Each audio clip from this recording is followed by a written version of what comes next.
This is CGTN, China Global Television Network.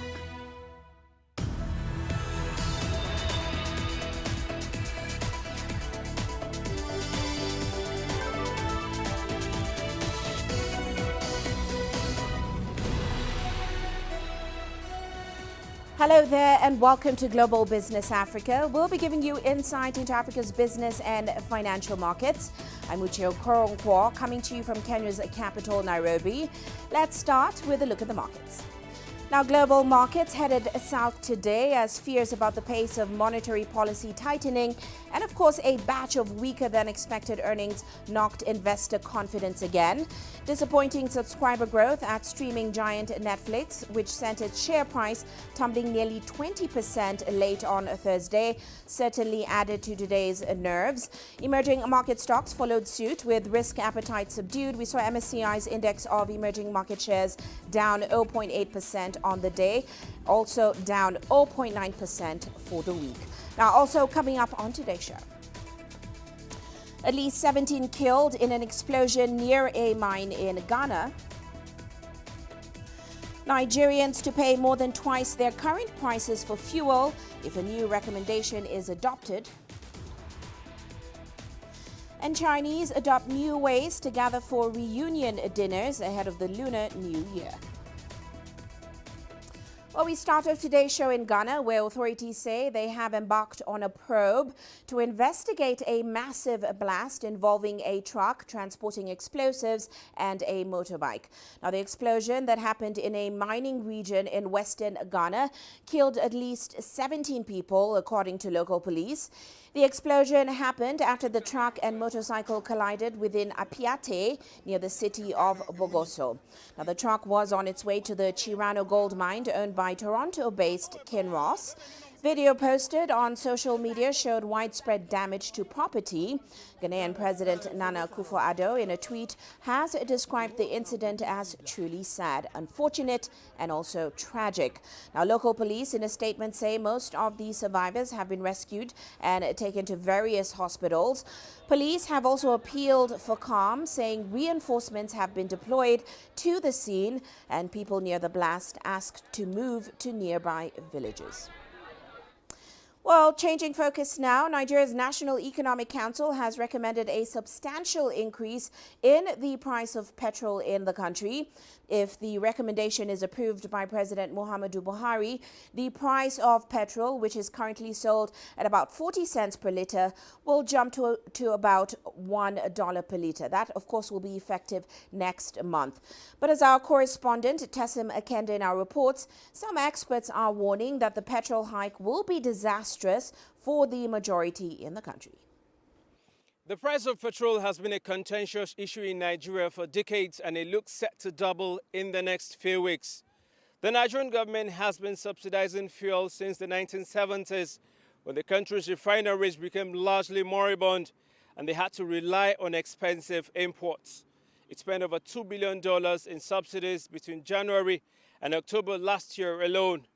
Authorities say eliminating the subsidies will ensure fair competition in the market pricing for petrol. Governors in the country in May last year recommended the same increase, but it was rejected after widespread public opposition. But the National Economic Council, which is headed by the nation's vice president, has advised that the price increase starts in February. The NEC claims the move will save the government hundreds of millions of dollars each month and help boost public finances. But experts say there are fears the increase in petrol price could be disastrous for the country's poorest people. More than 80 million Nigerians live below $1.90 a day. The government has pledged to fix the defunct refineries to help lower the cost of petrol. Nigeria is the largest oil-producing nation in Africa, yet it imports its petroleum products from other countries with better infrastructure. A fuel subsidy has been promised to help lessen the blow for some of those who can least afford the price rise. Tessim Akende, CGTN Abuja, Nigeria. Well, let's now get more on the removal of that subsidy from the ground. We're joined by Deji Badimosi. He is in Lagos. Deji, great to have you with us today. Now, according to reports from Nigeria, the National Economic Council says that the decision on the removal of that subsidy will be made in June, when a provision for its payment in the 2022 budget pretty much expires. So what is the latest on that move? Can we expect it to happen soon?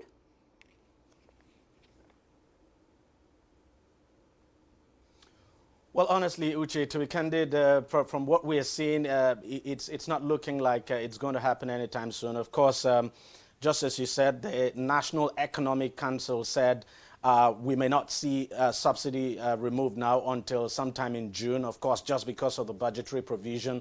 But I guess one of the reasons also why the government is looking at June is that last year, the Minister of Finance actually announced a proposal to give individuals, about 40 million Nigerians now, pay them a grant of 5,000 naira each. That will come to about $12 for a specific period of time, say for between 6 months and 1 year now. That is expected to serve as a cushion. I guess that's the reason why the government says it is still considering it, and that the numbers could shift.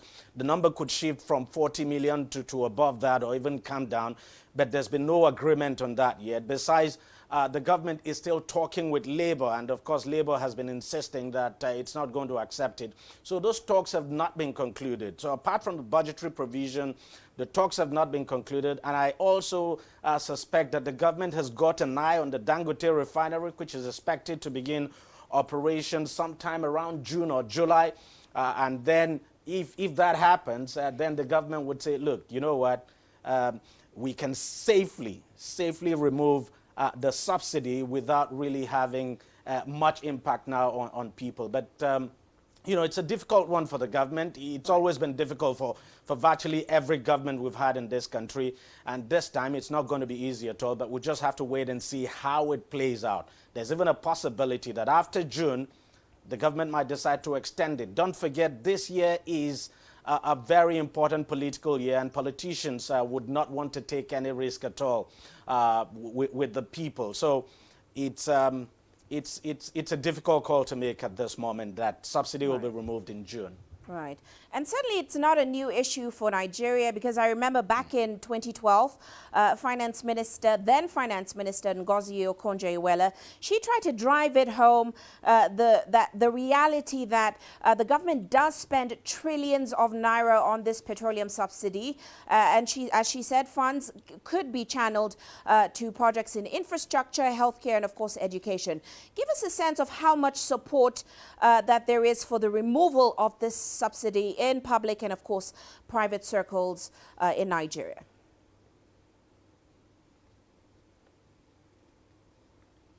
Look, Uche, on the issue of subsidy, there's a clear difference between the public and the private sector. I mean, look, the private sector has been campaigning for years for this subsidy to be removed. As we speak today, importation of petrol is virtually done by the government. I mean, the NNPC imports almost everything consumed in this country. There are quite a number of private sector guys who want to go in there and start importing. They are not able to do so. Quite a number of refineries are coming up. The Dangote refinery is also coming up. Business experts will tell you that, look, the retention of subsidy will not be supportive of these private enterprises that are coming up. So it's a problem. So the private sector is quite clear. Even local manufacturers have come out very openly and clearly that subsidy should be removed. But then in the public sector, especially the labor unions in this country, that is where the government has a bigger problem, convincing the unions to accept it. And the unions have just issued a statement yesterday that they're not going to accept any form of removal of subsidy at this time, that the timing is wrong, and the issue of timing has always been an unending debate anyway. So it's a debate that is going to continue, but it's going to be a running battle between the labor unions and the government. The private sector, no problem, but the labor unions, the public sector, that is where the challenge is. If the government is able to overcome that, then subsidy will be removed. But it's a very difficult nut to crack, Uche. Very, very difficult. Right. And that's the reason why we're still discussing this several years after the government actually mooted the idea of removing it. Quite right. Well, we'll continue to watch it closely. Many thanks for your insights there, Deji. That, of course, is Deji Bademosi joining us there in Lagos. Now, still in Nigeria, the country's headline inflation rose to 15.63% in December 2021, marking its first increase after recording a steady decline in 8 consecutive months. Now, the World Bank has already warned that Nigeria may have one of the highest inflation rates globally this year. Here's CGTN's Kelechi Emekalam with more from Abuja. Bola Salau is a frequent shopper at the popular Gariki market in Abuja, Nigeria's capital. She's here to stock up on foodstuffs, but can't help lamenting the price hike.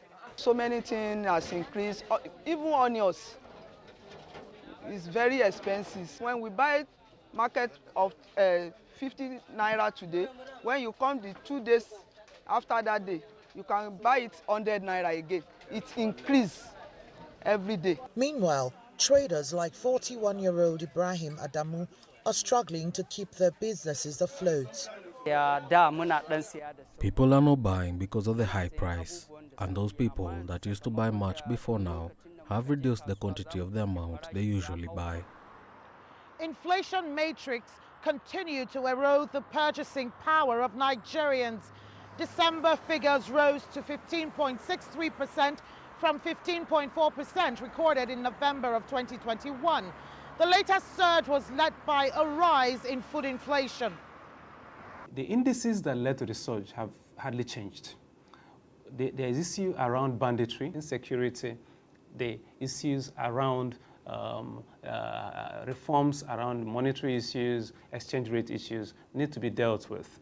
Up until you do that, those indices would subsist. Analysts also note that historically, the December figure year on year is always higher because consumption is always on the high side. High demand associated with short of supply, associated with also a lot of festivities, attributed so much to the increase in inflation. There is going to be cut in production because when inflation is going higher, companies that produces good don't normally make more sales. And when they are not making more sales, that triggered reduction in the workforce.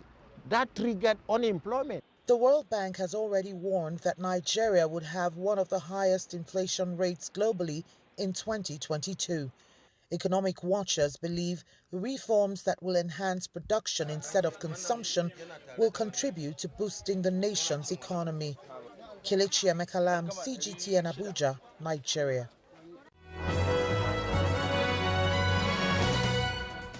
Well, let's now take a look at some corporate headlines today. A Nigerian court is set to hear Royal Dutch Shell's appeal to overturn an estimated $2 billion award for allegedly spilling oil in the Southern River State. Now, the firm is challenging a November 2020 judgment in favor of community members who claim that a leak from the company pipeline damaged their land and their waterways. A federal court of appeal is scheduled to consider applications from both sides on January 25th. Meanwhile, group sales in South Africa's fashion retailer Truworths rose 2.2% in the half year to December 26. The company adds that load shedding, civil unrest, and also supply chain disruptions weighed on trading in the first half of its 2021-2022 year. Now, the firm expects earnings to rise above pre-pandemic levels this year, as it eyes an increase of just over a third year-on-year in headlines earnings per share. Meanwhile, Peloton Interactive Incorporation is expected to halt production of its connected fitness bikes and its treadmills. That's after a significant drop in demand. Shares in the firm slumped as much as 27% to fall below the IPO price of $29, hitting a near two-year low. Now, the company was a pandemic darling at the height of restrictions, but now people are venturing out of their houses to hit the gyms again. And shares in streaming platform Netflix have dropped nearly 20% after the company predicted weak first quarter subscriber growth on Thursday. Netflix adds that it will add 2.5 million customers from January through March, which is less than half of the 5.9 million analysts that analysts had forecasted. Now, the company also posted adjusted earnings per share of $1.33, crushing analyst consensus estimates of 82 US cents. Its revenue hit $7.71 billion in line with estimates. And that's a look at our corporate headlines.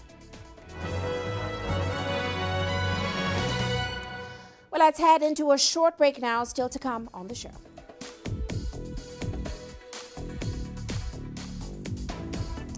Data shows that the average American has already emitted more carbon this year than the average sub-Saharan Africa resident. And a US-led sanctions on Zimbabwe hurt ordinary Zimbabweans. There's more to this place than just glorious landscapes. There's more to it than just, say, Table Mountain or glorious, endless salt flats. There's more to it than countries that are home to some of the deepest mines in the world. There is so much more to this place, even if it is home to some of the finest diamonds on the planet. It is the sheer diversity of the people who call Southern Africa home and the relentless drive to make it a better place that make it so special. And we know that because this too is home.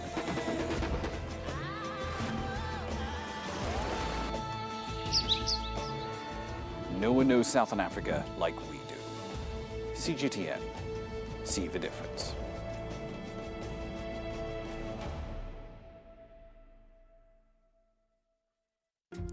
Africa is the nexus of enterprise, and global business will tell you why it matters. From the mega investment projects to multi-billion-dollar mergers and acquisitions. Africa today collects, just in terms of revenues from taxes alone, $545 billion a year. If you take 10% of that and you devote it to the energy sector, problem solved. All this on Global Business, weekdays at this time on CGTN.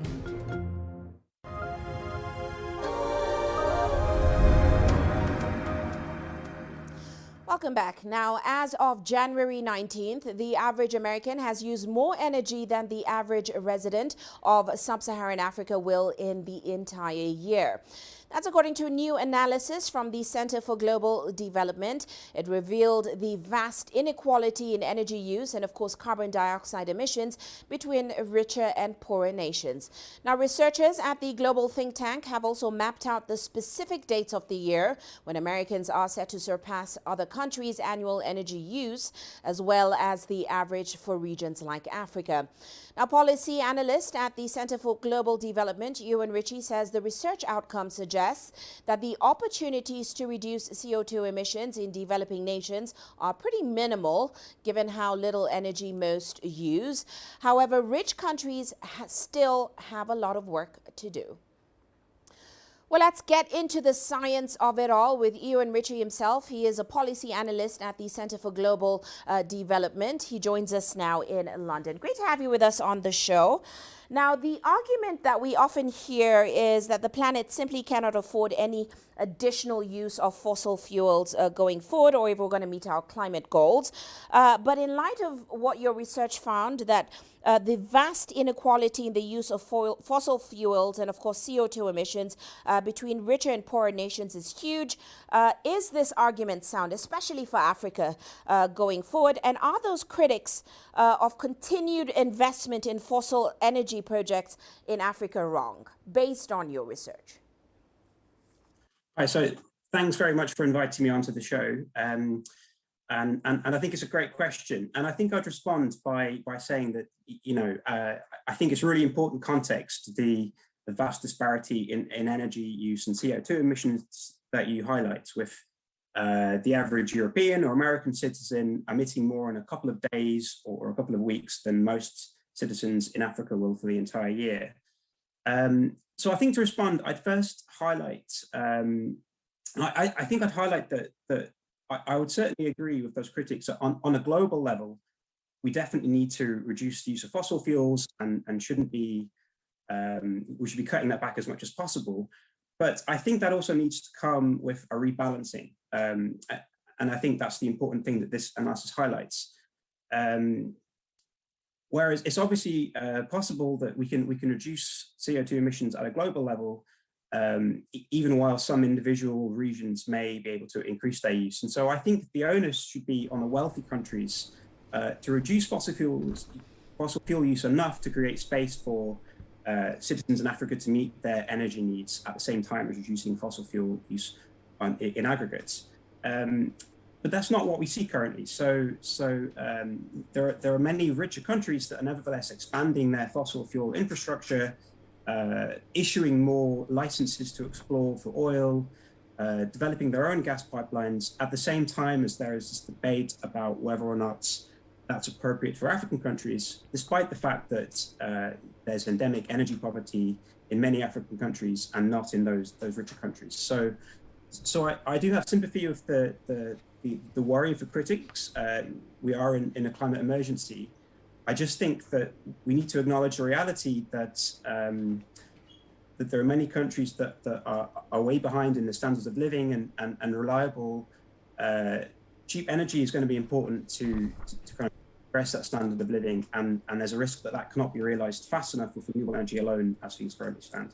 Well, I'm curious to know what you think the road ahead is like for Africa, because if clean energy alternatives remain expensive and are still in early development, and if we consider the fact that African nations, they also need to leverage a fossil fuel energy in order to develop, what options then does the continent have? Sure, I think that's a great point, and I think it's a good to point out, as you have done, that this analysis looking at annual emissions as they currently stand, and that ignores the fact that the cumulative emissions over the last century have all come from the richer countries, and I think any option has to acknowledge the fact that there are nearly 600 million people judged to be have basically no access to any power at all. So I think in addressing that need, I think most experts would agree that natural gas is going to have to play some role, and this was acknowledged recently by the head of the African Development Bank as well. So natural gas is not as polluting as other fuels. Many African countries have large natural gas reserves, and it's relatively inexpensive, requiring less upfront investment than some other fuel types. So it's probably a good option to scale up energy production quickly to meet the needs of those people who currently have no access to power. And I think it's also worth saying that really, if African countries were to increase their use of natural gas, it would be a drop in the ocean when it comes to overall emissions. Some analysis has showed that if sub-Saharan African countries were to overnight double their energy or their electricity consumption, and that all came from natural gas, that would still only increase global emissions by around 1%. So even in that extreme scenario, it will make very little difference to overall emissions. So I think that I think if we want to really tackle the climate emergency, then really the focus has to be on what the rich countries do, and we shouldn't implement policies or try and restrict policies that will help African countries kind of reduce their energy poverty. Now, overall, the conclusion seems to be that wealthy and middle-income nations, they'll overwhelmingly determine the future trajectory of climate change going forward. So what are your thoughts then on the resolutions that were reached at COP26, and of course, how much of an impact they will have on global climate goals going forward? So I think generally, although there were some positives to come out of COP26, I think the end result is nevertheless still that that the world is still not on track to keep temperatures from rising above 2 degrees above pre-industrial levels, let alone 1.5 degrees, which most people think is essential. So I think the pledges didn't go far enough, and hopefully when they meet again at the end of this year for COP27, that can change. I think one thing that was positive was that they did introduce some language on fossil fuel subsidies, which are used by many rich countries, which obviously exacerbates the use of fossil fuels. this language could have been stronger, but at least it was there for the first time. And I think another positive point is that is the agreement from wealthy countries to at least double the funds provided for adaptation, which obviously lots of poor countries need to make them more resilient to climate change, which is far more important for them than reducing their already very meager emissions. Quite right. Well, we do have to leave it there. Thank you so much for joining us on today's show, Mr. Ritchie. That, of course, was Ewan Ritchie, a policy analyst at the Center for Global Development. Well, let's move on now. The US-led sanctions imposed on Zimbabwe 2 decades ago have had a far-reaching and probably unintended impact on the country's economy. The move came when then-President Robert Mugabe launched a violent election crackdown. Now, the sanctions are strangling the country's access to the international banking system, limiting their much-needed funds for economic recovery. The American law known as the Zimbabwe Democracy and Economic Recovery Act, ZIDERA, forbids global lenders from working with Zimbabwe. This is one of the biggest wounds suffered by the Zimbabwean economy. Intended to apply to the elite, the sanctions imposed travel bans and a freeze on assets held by top Zimbabwean officials. But it had a ripple effect. These sanctions have let us down and continue to suppress our business, and the wish is to see us suffer, but God will not forsake us. We used to employ over 350 employees here. We are now down to less than 50 employees. Just that tells you what sanctions are. We used to train refrigeration mechanics, and all the refrigeration mechanics that we've trained, which are much more than 300, have all left the country and are working all elsewhere outside the country. For the sanctions to be lifted, Zimbabwe is required to hold better elections and respect human rights, but also adhere to the South African court ruling to pay some $9 billion to white farmers whose properties were seized during Mugabe's land reforms 2 decades ago. With little action from the government and sustained pressure on the citizens, some are speaking up. We don't want conditions to be given to the government or the people of Zimbabwe to say do this so that we'll remove sanctions. Actually, especially when it's being done by the so-called people who claim to be masters of democracy and human rights, yet they fail to uphold the things that they preach. Zimbabwe's entire GDP is only $16.7 billion. Harare has made initial payouts of $53 million, a tiny fraction of the amount demanded. The result is that Zimbabwe's meager supplies of US dollars at home continue to create a risk for entrepreneurs to seek access to greenbacks abroad via private banks. Beryl Oro, CGTN. Meanwhile, Tunisia says it will not grant amnesty to traffickers and smugglers, even as it extended its tax amnesty program to mid this year. The move is part of the government's strategy to enhance the formalization of the shadow economy and the informal sector, and also to boost state revenues. Here's CGTN's Adnan Shauchi with more from Tunis. Tunisia's finance minister announced that the country's citizens must provide proof that the sources of their income are not dubious to benefit from the cash amnesty. Authorities will not grant amnesty to smugglers and traffickers, and the taxation office and banks have been instructed to reject any illicit cash deposit. However, critics believe that the requirements might be difficult to verify. Our answer to critics is that no exceptions will be made. Cash that comes from money laundering, terrorism, or any illegal activity will not benefit from the cash amnesty measure. We will not tolerate any illicit financial resources. The Tunisian Institute of Chartered Accountants has welcomed the government initiative, but some experts believe that the conditions of the amnesty measure could deter many people from declaring their hidden cash. People who will benefit from the amnesty and who haven't declared resources will become part of the tax system. The handicap is that the state will know them and could seize their assets or prosecute them in future. Even if the law protects beneficiaries, they may think that there is no real guarantee. Financial analysts have said that the 2022 cash amnesty is part of the government's strategy to enhance the formalization of the shadow economy in the informal sector. Accordingly, this measure will affect economic growth positively.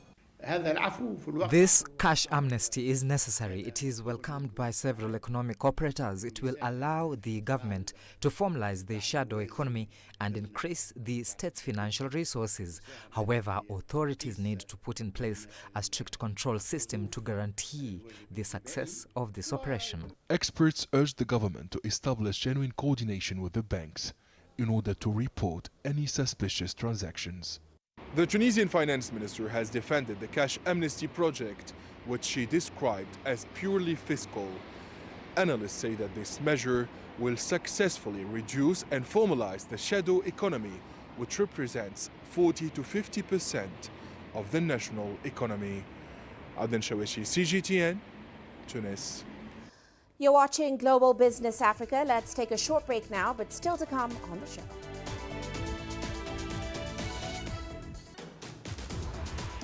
We look at the importance of the Belt and Road Initiative for Egypt's economy. And more on a hotel in Liberia that remains a pale shadow of its glory days. Change is on the horizon. Through the shifting of time, Africa's emerging tech landscape is creating new channels. There's a hunger for local African content globally. Shaped by innovation, carved out by a new generation of digital entrepreneurs, sculpted by a mobile revolution, and trickling down to the most remote corners of the continent. TechSpot is seeking out the new concepts in technology, disrupting Africa's traditional sectors. How will your world change today?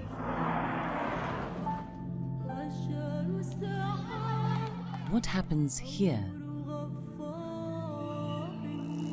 What happens there?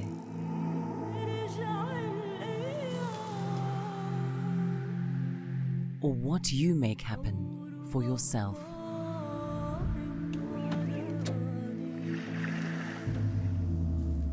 If it matters to you, it matters to us too.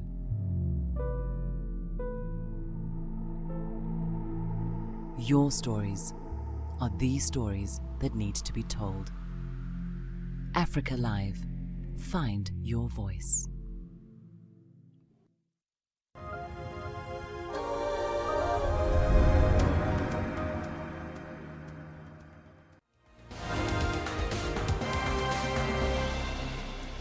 And now look at other headlines this hour. Search efforts are underway to find people believed to have been on board a ship that sunk in Congo River in the northwestern part of the Democratic Republic of Congo.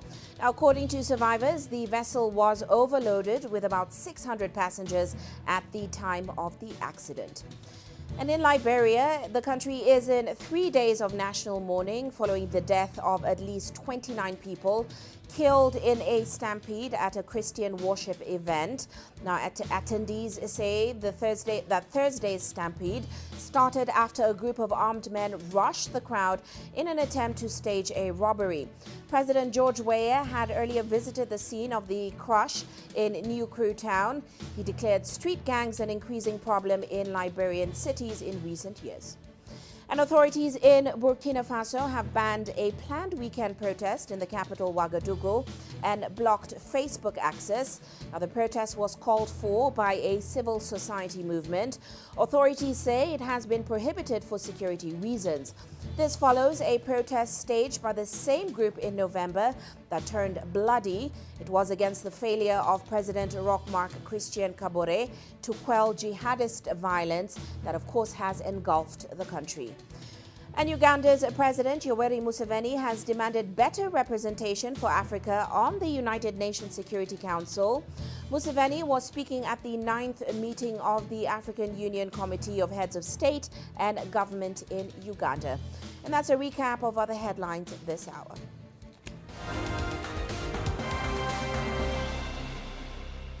Now, Now, South Korea's President Moon Jae-in made his first official trip to Africa on Thursday. It was part of a Middle East tour that included UAE and Saudi Arabia. Moon and Egyptian President Abdel Fattah el-Sisi discussed expanding ties and witnessed the signing of 4 MOUs between the two nations. More with CGTN's Adel El-Mahoui. President Moon Jae-in's visit was widely celebrated in Egypt. It's a rare visit by a South Korean president to the North African nation. Moon is the first South Korean president to come to Cairo in 16 years. This is a special visit, as it is my first to Africa and Egypt as president of South Korea. Egypt is a central and pivotal country in the Middle East and Africa. It enjoys a rich history and has a geographical advantage as a connector between 3 continents. It has a wide variety of trade agreements that extends to many regions. Youth represents a great proportion of the population, and there is abundance in natural resources. These are the resources for development. Economic ties between the two countries have been growing significantly in recent years. Both leaders discussed how to develop these relations further. Egyptian President Abdel Fattah el-Sisi and President Moon witnessed the signature of 4 memoranda of understanding in the fields of finance, transportation, cooperative development and information technology. Our discussions have also investigated the partnership opportunities between Egyptian corporations operating in Africa and Korean companies to promote investment in Africa, specifically in infrastructure. We've highlighted the great opportunities provided by the commencement of work in the Continental Free Trade Zone.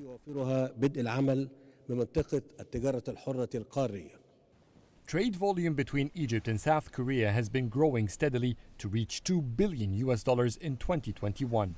Korean investments in Egypt are a record $800 million from 33 companies, including electronic giants like LG and Samsung. The two countries are seeking deeper and wider cooperation in fields like renewable energy, space sciences, artificial intelligence and green economies. I believe this will enrich investment opportunities and ties between Egypt and South Korea. Both leaders are encouraging extending ties to include cultural exchange, which will strengthen the social connectivity between them. Sisi and Moon discussed the possibility of establishing a branch of the Korea Advanced Institute of Science and Technology in Egypt, a step that will significantly develop Egypt's technological capabilities. To remain an attractive option, Egypt promised to provide facilitations for South Korean companies and investors to come to Egypt. As for military cooperation, the two leaders have commended the efforts exerted in recent years to transfer technology and domesticize military production in Egypt. Adel El-Mahoui, CGTN, Cairo. Now, North Africa is one of the main regions of the Belt and Road Initiative. China had earlier signed MOUs with 5 North African nations, including Morocco, Algeria, Egypt, Tunisia and Libya. While Morocco has been the first of these countries to sign a final implementation agreement this month, the others have been already active in their cooperation with China. Well, Yasser Kim looks at the importance of the Belt and Road Initiative for Egypt. Egypt has been one of the first countries in Africa to sign up to the Belt and Road Initiative in 2016. The Egyptian president had made it clear that being a member is vital for the North African country. The initiative entails essential sectors that are priority in our plans to achieve Egypt's Vision 2030 for sustainable development, such as infrastructure projects in transport, energy and information technology. It also goes hand in hand with our priorities of stimulating economic growth, increasing manufacturing, and raising bilateral trade and financial cooperation. The two sides had inked agreements for various Chinese projects on the Belt and Road Initiative. China and Egypt signed more than 30 MOUs in different sectors, including health, education, transport, the electric train, and more. Egypt is considered an important player. The initiative builds on the country's location to add value to the Silk Road. The Suez Canal, a main waterway linking the east with the west, makes the North African nation an attractive destination for Chinese businesses. The Suez Canal Development Project is based on establishing an industrial, trade and logistical center that provides promising opportunities for Chinese companies, the BRI members and countries worldwide to benefit from Egypt's strategic location to become a center of manufacturing and re-exporting products to the rest of the world. But going forward, Cairo is expecting more from China besides increasing bilateral trade and investments. Egypt wants technology transfer from China, as China is one of the most technologically developed countries in the world. We have skilled labor and a good location. So Egypt hopes the Chinese investments will bring with it a transfer of technology critical to development efforts. Though Morocco is the first country in North Africa to sign a final implementation agreement with China on the Belt and Road Initiative, experts believe Egypt will follow suit later in the year to cement its ties with the Asian country.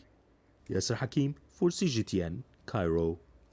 Meanwhile, Tunisia is facing an unprecedented crisis in the production, distribution and inflation of table eggs.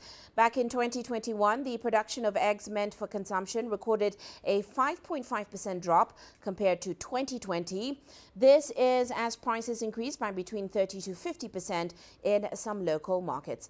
Well, CGTN's Adnan Shaushi has the latest from Tunis. Olfa Bouzid is a grocery shop manager in the suburbs of the capital city Tunis. She says that table eggs are either unavailable or very expensive. The purchasing power of consumers has been hit hard by the country's rising inflation. It is hard to get my usual stock of table eggs. There were so many successive tariff increases that groceries and consumers were disoriented.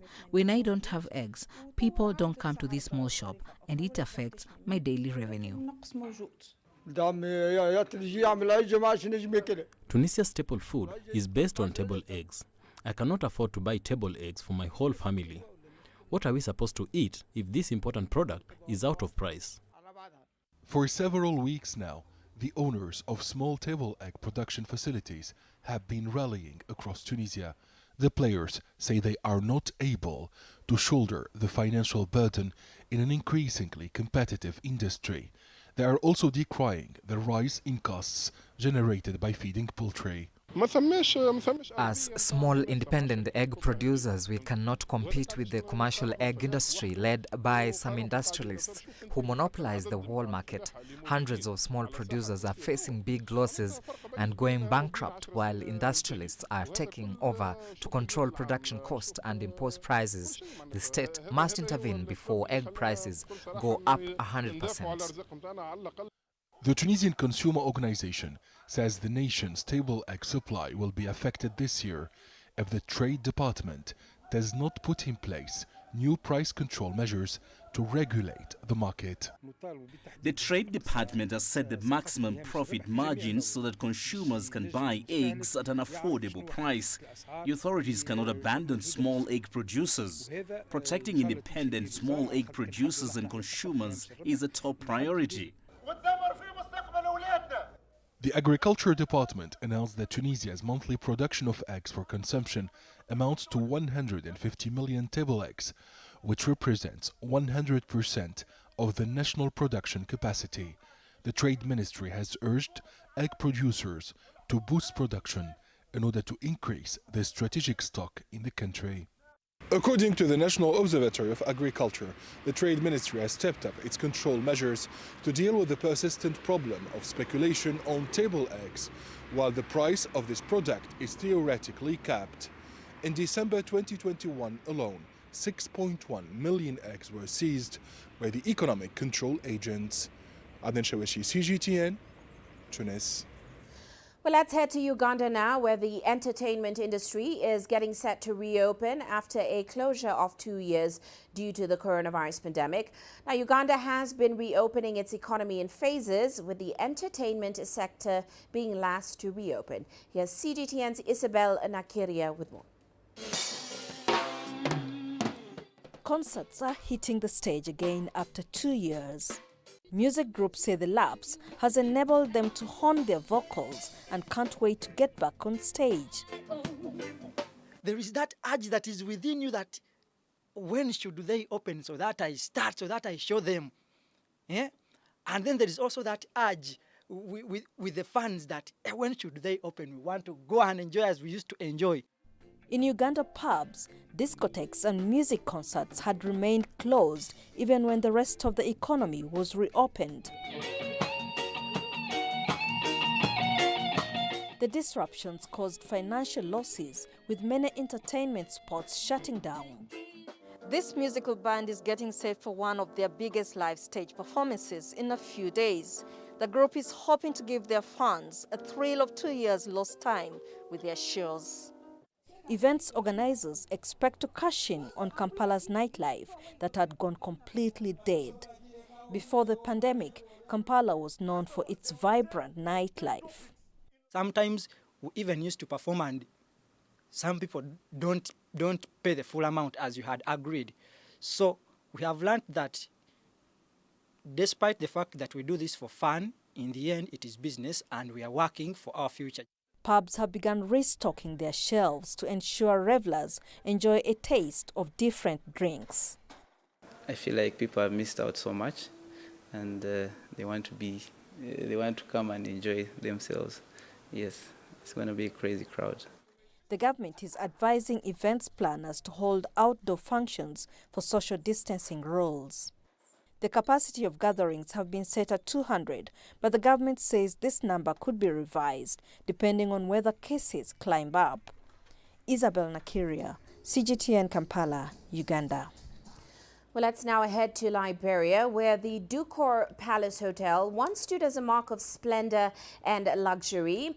It was Liberia's pride and joy in the 1960s and one of the world's most luxurious five-star hotels.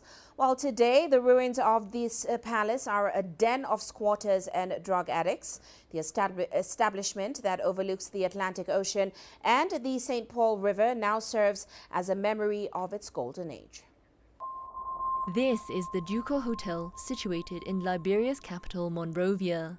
At its height, it hosted VIPs such as former Ethiopian Emperor Haile Selassie. When it opened its doors in 1960, the Ducor was one of the only five-star hotels in Africa, boasting a nightclub and air-conditioned rooms. It now lies in ruins after shutting its door in 1989, owing to years of back-to-back civil wars that killed more than 250,000 people. After Ellen Johnson Sirleaf took over, Gaddafi came and wanted to take over the building. He wanted to lease this place, and the government told the squatters that were here to leave the building. It was our in here to leave the building. According to a 2011 government statement, the renovated hotel was due to have 151 rooms, restaurants, a shopping centre, a tennis court and a casino, as well as provide jobs to the impoverished country. But then Liberia cut ties with Gaddafi's Libya in 2011 and Libya descended into civil war. The project, which was priced at $65 million, also fell afoul of another war. When the squatters left, they took everything out. They even took carpets, walls. They took everything out. As for Ducor, some still remain hopeful that the once magnificent establishment can reclaim its former glory. Daniela Pearson, CGTN. Well, let's now shift focus to commodity markets today. Oil prices fell today. That's after rising to 7-year highs this week. That also is after an unexpected rise in U.S. crude and fuel inventories and as investors took profits. Brent crude futures were down about 1.6% on the day.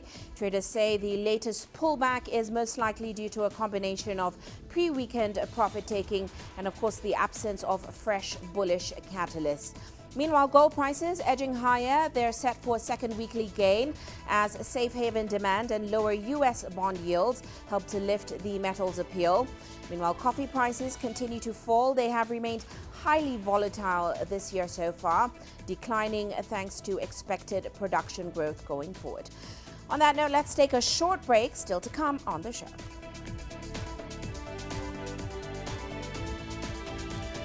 We look at trends this year as Chinese prepare for the Lunar New Year.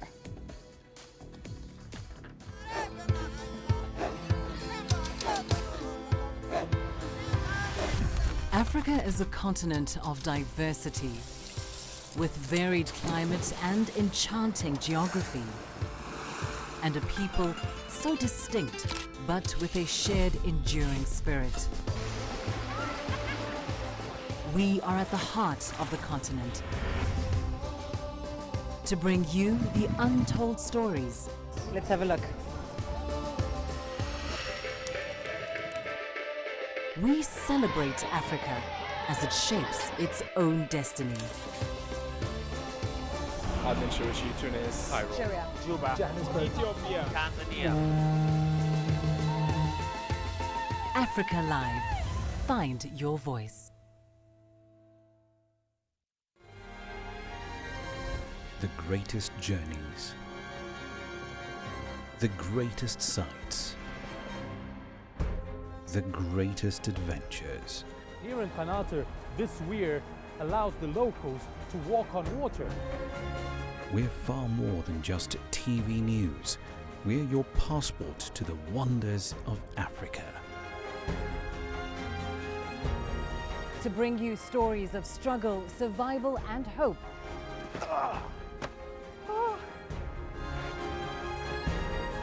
So let's explore.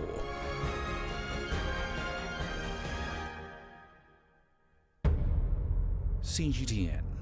See the difference. You don't find the stories of North Africa by sitting on the sidelines.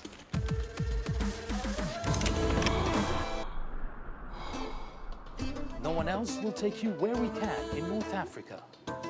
And no one else will show you what it's all about. CGTN, see the difference.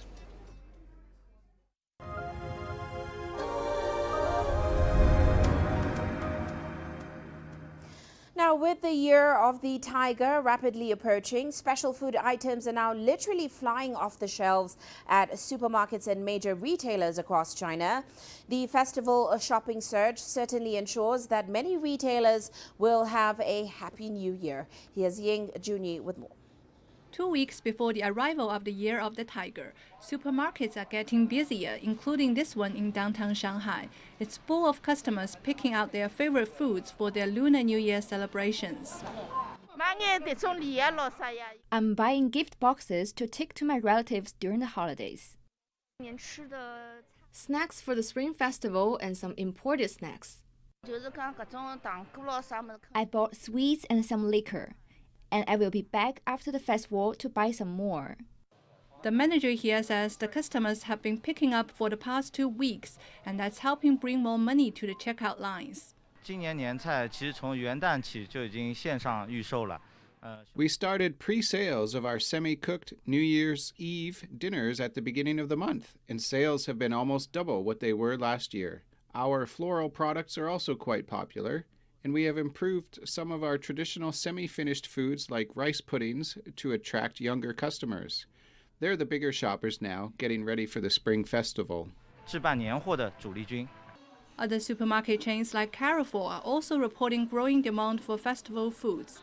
It's been moving as fast as it can to get fresh products from around the world into the shopping baskets here. Liquor, imported foods like cherries and lobsters. We have added more new products this year. As for domestic products, we are offering customers fresh and dried fruits from Xinjiang. We expected the sales of festival products to grow by 20% this year compared to last. And with people being encouraged to stay where they are and to stay at home for the Spring Festival holiday to stem the spread of COVID-19, Chen adds that the company has also improved its online services and logistics this year so that customers can shop on WeChat's mini program and have their favorite festival foods delivered to their door. Ying Junyi, ICS for CGTN, Shanghai.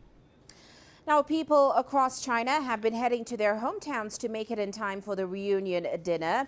Now, it is the 5th day of the travel rush, and Chinese transport authorities are estimating around 26 million passengers have been traveling on Friday alone. Now, across the world, reunion dinners are a key event of the Chinese New Year celebrations. This is when families get together for a grand meal on the eve of the new year. But as with most gatherings since the pandemic began, people are now finding ways to adapt to restrictions. In recent years, changing consumer habits in China have had an impact on Lunar New Year celebrations, even before the COVID pandemic. Analysts say there's been a shift from the traditional homemade feast to options for dining out and deliveries. 2 years into the pandemic, China continues to encourage people to celebrate at home, and online platforms remain crucial, but not just for food. Zhang Zhanbao, a chef for 20 years, offers services beyond the restaurant. Customers can book him through an app, and he cooks for them at their homes, even buying ingredients himself. In the past, we'd get 2 to 3 orders per week, but now we get orders every day. This year, we have more reservations. We are fully booked for the New Year's Eve and New Year's Day. If private chefs are over one's budget, prepared meals are the next best thing for most families. These are dishes that are ready to heat and ready to eat. Chinese supermarket chain Hema says they've seen more orders for pre-cooked meals this year than in previous years. The sales volume has doubled compared to the same period last year. We've updated the category list of our dishes, which is about 4 times longer than last year, including the number of dishes.